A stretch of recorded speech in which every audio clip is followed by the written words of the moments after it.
After the Arkansas War, when dust still covered the roads of 1860s Arkansas, one name carried farther than thunder: Lady Taurus. She was a brown-skinned writer, fighter, and peacemaker, known from Struthers Creek to the Twin Mountains.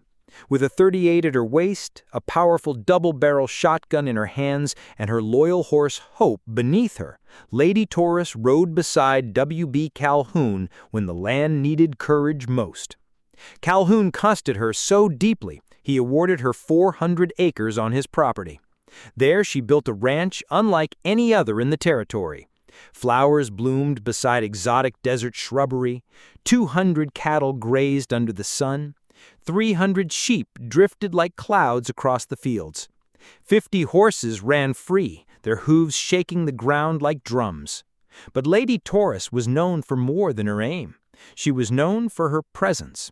She wore special hats made only for her, bold and unforgettable. Her bright, textured dresses flowed with color like banners in a storm. When she entered a town, even outlaws lowered their voices.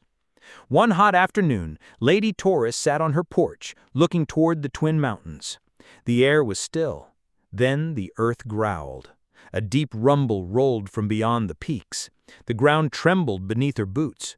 Lady Taurus stood, narrowed her eyes, saddled Hope, and rode toward the shaking mountains, following the trail the trembling earth seemed to carve. Between the rocks she found an opening she had never seen. Something inside shimmered. Something ancient called her name. Lady Taurus stepped into the darkness and saw a glowing figure, bright as moonlight on sacred water. An ancestor reached out and touched her hand. Purple light burst around her. The walls shook. Whispers filled the air. The ancestors anointed her guardian of the Holy Grail, the sacred power hidden on W.B. Calhoun's land. The Grail did more than shine. It protected the property, the creek, the ranch, and every innocent soul beneath its watch. Now that power lived in Lady Taurus. Her feathered hat flashed with golden light. Her spirit sharpened. Her shotgun changed in her grip, becoming supernatural, loaded with dynamite-like force, strong enough to send any outlaw running for judgment. When the vision vanished, Lady Taurus mounted Hope and rode home smiling. She was no longer only a fighter. She was the chosen protector of holy ground. So let every outlaw hear the warning. Come for the Holy Grail, come for W.B. Calhoun's land, or come for Lady Taurus's people, and you will face the thunder of her supernatural double-barrel shotgun. Lady Taurus is ready. W.B. Calhoun had sworn to protect the land at all costs. Not for gold, not for glory, for the holy ground, the sacred earth where his tribe's prayers lived beneath every stone, and where the Holy Grail rested hidden under moonlit cliffs. For generations, enemies searched for that power. They believed the Grail could be stolen. They believed the holy ground could be broken. They were wrong. Because when darkness rode toward the valley, 3 black indigenous women answered the call. Mika came first, riding through the night on a horse black as silk. The wind wrapped around her like a living spirit, and her eyes burned with courage. Across her hands glowed a supernatural Winchester shotgun, bright as molten gold. Its golden bullets moved faster than lightning, and every shot carried the strength of the ancestors. From the southern ridge came Lady Taurus. She rode a powerful white horse with a brown patch on its forehead, the golden feather shining in her hat like a star that refused to fall.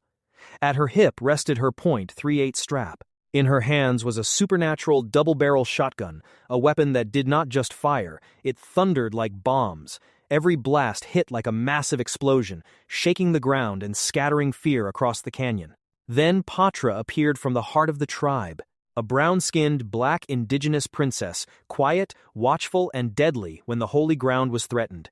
2 plaits hung in her hair, and the power of the indigenous lands moved through her blood. She carried the strength of 100 warriors, a bow across her shoulder, and arrows carved with sacred signs. Her spotted brown horse moved fast and quick beneath her, ready for battle. The 3 guardians met where the valley opened beneath a red moon. No one spoke at first. They felt the danger before they saw it. Then the eastern pass exploded with green fire.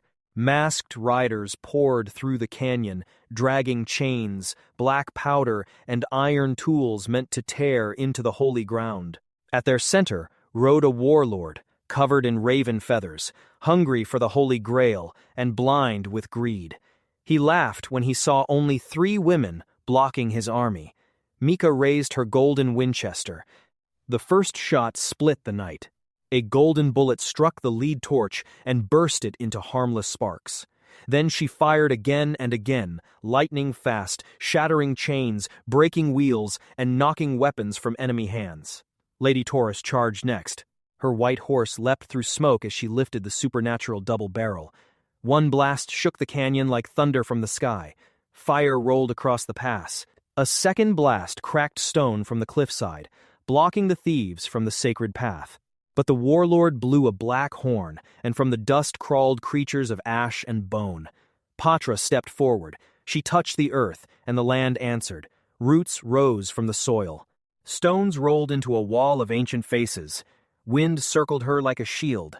Patra drew one arrow, whispered to the ancestors, and released. The arrow became a storm.